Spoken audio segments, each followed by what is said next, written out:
dần giết ta theo thời gian, sợ mất em, đôi mắt lại u sâu. Biết làm sao khi anh đã yêu em nhiều như vậy, muốn kể bên em tôi mỗi giây nhưng ngại cho em là con gái, cứ phải bận lòng đắn đo khi hẹn hò. Làm thế nào để có thể bên nhau như đã hứa? Có lẽ cần một cái gật đầu xin cha mẹ về bên anh, để chẳng may đường về chưa đông đã sẽ có bàn tay chở che em này.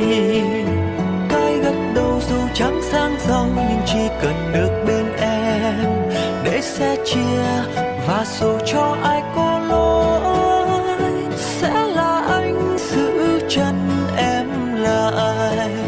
Vì tìm được nhau phải đâu dễ dàng.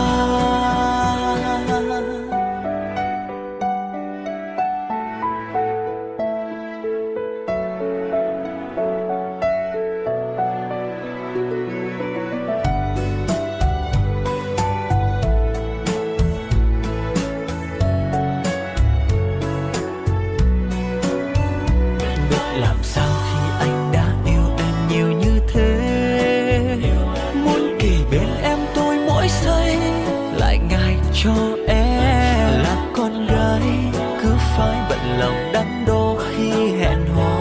Làm thế nào để có thể bên nhau như đã hứa? Cần một cái gật đầu xin cha mẹ về bên anh, để chẳng may đường về chưa đông đã sẽ có bàn tay chở che em này.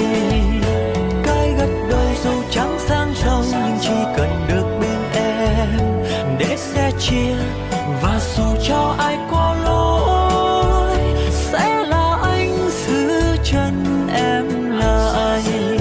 Vậy tìm được nhau phải đâu dễ dàng.